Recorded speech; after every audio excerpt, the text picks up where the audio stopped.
Hello বন্ধুরা, আমি ফটকে। তো বন্ধুরা, সকল অডিয়েন্সকে জানাই আন্তরিক ভালোবাসা ও শুভেচ্ছা। কেজি ফক্স এই পেজটি সম্পূর্ণ আমার নিজস্ব। তো এই পেজে সম্পূর্ণ কমেডি ও ফানি ভিডিও আপলোড হয় যা আপনাদের বিনোদনের জন্য। তাই বলছি, ভিডিওগুলো দেখার সময় হেডফোন অবশ্যই ইউজ করবে। পেজে নতুন হয়ে থাকলে অবশ্যই ফলো করে রাখবেন। তো চলো শুরু করছি আজকের কমেডি। তার আগে হেডফোনটা কানে গুঁজে নাও। মারবো, তুই বাড়ি আয় একবার। হ্যাঁ গো, তুই পাগল হয়ে গেলে নাকি? পাগল হব না? কেলাচুদি মাগি, ছেলেকে বড় করতে, খাইয়ে দাইয়ে মানুষ করতে গাঁটটা তো আমার ফেটেছিল, তোর ফেটেছে নাকি? তাই তোর কষ্ট হবে? তুমি যে এইভাবে বলছো, কারো ছেলে মেয়ে মনে হচ্ছে ভালোবাসা করে বিয়ে করে না। এই মাগি, পরের কথা তুলবি না। কই গো জাম্বু বাবু? এর কপালে চুদা বাড়া রস মনে হয় নিচে দিয়ে টস টস করে ঝরছে লাই। জাম্বু বাবু কি বে? হ্যাঁ, ভুল হয়ে গেছে জামাই বাবু, আর কোনোদিনও বলবো না। এইদিকে লাউড়া আমার বিচির বিষ আমার মাথায় উঠে গপ গপ গপ গপ করছে, আর উনি এসেছে আমার সাথে ইয়ার কি মারতে। তা জামাই বাবু, আমাকে এত জরুরি তলব করা হয়েছে কিসের জন্য একটু জানতে পারি? সেই জন্যই লাউড়া তোকে আমি এরু ডেকেছি।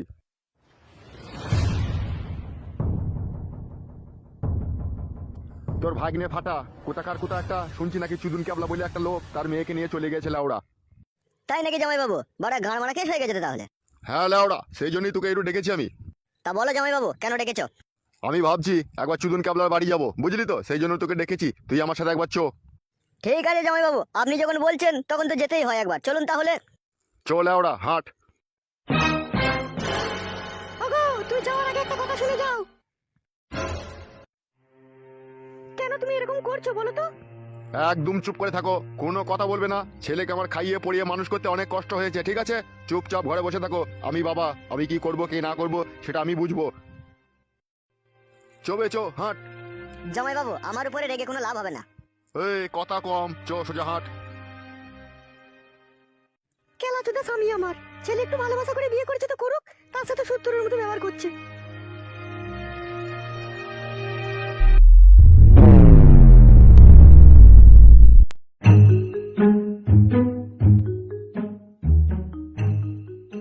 কি বলেছি লেওড়া ডাকি কিছুই বুঝতে পারছি না। এই তুই একবার ডাকতো। কি নাম জানো জামাই বাবু লোকটার? লেওড়া নামটা কি বড়া? ওই চুদুন ক্যাবলা, চুদুন ক্যাবলা। আচ্ছা ঠিক আছে, আমি ডাকছি। বলছি কই হ্যাঁ চুদুন ক্যাবলা, বাড়িতে আছো নাকি?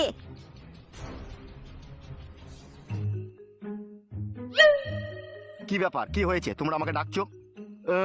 লেওড়া চুদা মনে যে ভাজা মাছটা উল্টে খেতে জানে না, এর কপালে চুদা। কি হয়েছে কি? একটা ভদ্রলোকের বাড়িতে এসে কিভাবে কিরকম কথা বলতে সেটা শিখেনি নাকি আপনি? এই তুই একবার সরে আয় তো। আপনি কিসের ভদ্রলোক মশাই? হ্যাঁ, নিজের মেয়েকে পরের ছেলের হাত ধরে বাইক করে দিতে একটু বিবেক আটকালো না, আবার নিজেকে ভদ্রলোক বলে দাবি করেন?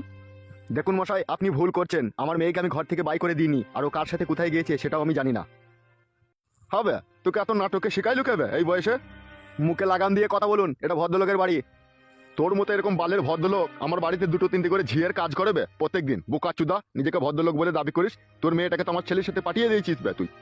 আমি আমার মেয়েকে পাঠাইনি। আমার মেয়ে যেদিন থেকে ঘর থেকে নিখোঁজ হয়ে গেছে সেদিন থেকে আমার ঘুম হারাম হয়ে গেছে। আমি না খাওয়া না দাওয়া পড়ে থাকি। ওই বালের কথাগুলো বলিস না তো লেওড়া চুদা।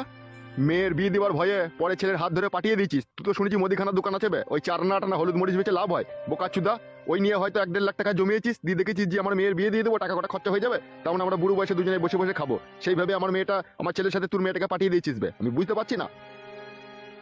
আপনি আমার বাড়িতে এসে আমার স্বামীকে এইভাবে অপমান করছেন, অনেক লম্বা চওড়া কথা বলে ফেলেছেন। আমার মেয়ে যদি আপনার ছেলের সাথে না পালিয়ে যেত না, তাহলে এখনই আপনাকে চপ্পলে করে মেরে আপনার মুখটা সে পাল্টিয়ে দিতাম। তুমি কার সামনে দাঁড়িয়ে এত বড় বড় কথা বলছো? তুমি একবারও ভেবে দেখেছো? আমার ভাবার দরকার নেই, তুই আমার বাড়ি থেকে বেরিয়ে যা। তুই অনেক বড় বড় কথা বলে ফেলেছিস। তাহলে যাওয়ার আগে একটা কথা বলে যাই তোমাকে। তোমার মেয়ে আমার বাড়িতে কোনোদিনও বইয়ের সম্মান পাবে না, তোমাকে এটাও বলে রাখলাম। কোনোদিনও তো জায়গা দেবই না, ঠিক আছে? তার সাথে ছেলেকেও তেজ্য পুত্র করবো, ছেলেও যদি বাড়াবাড়ি করতে চাই। চলে ওরা, চো এখান থেকে চো।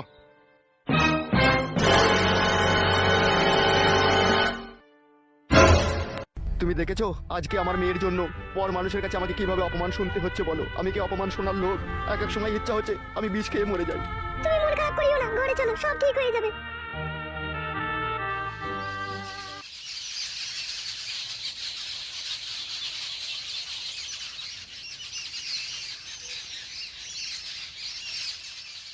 উস্তাদ, কেসটা শুনেছো কিরকম ঘাবলা হয়েছে? হ্যাঁ লেওড়া, কেসটা একটু হালকা পাতলা কানে এলো শুনলাম। তাহলে এখন উস্তাদ কি হবে? কি আর হবে বড়া, যে ভালোবাসা করেছে সে বুঝবে, তাই নাকি উস্তাদ? তাহলে তুমি এই ব্যাপারে একটু তোমার বন্ধুকে হেল্প করবে না? বালের কথা বলছিস নাকি তুই? এইসব ব্যাপারে ওর সাথে কোনো যোগাযোগই রাখা যাবে না বে। কোথায় কিছু হলে তখন আমাদের জানলিয়ে টানাটানি হয়ে যাবে। বাড়া ছোড়া আমার, তুই কিছু বুঝিস এইসব ব্যাপার? না উস্তাদ, বুঝতেও পারলাম না, কাউকে ভালোবাসতে পারলাম না। ভালোবাসা করিসনি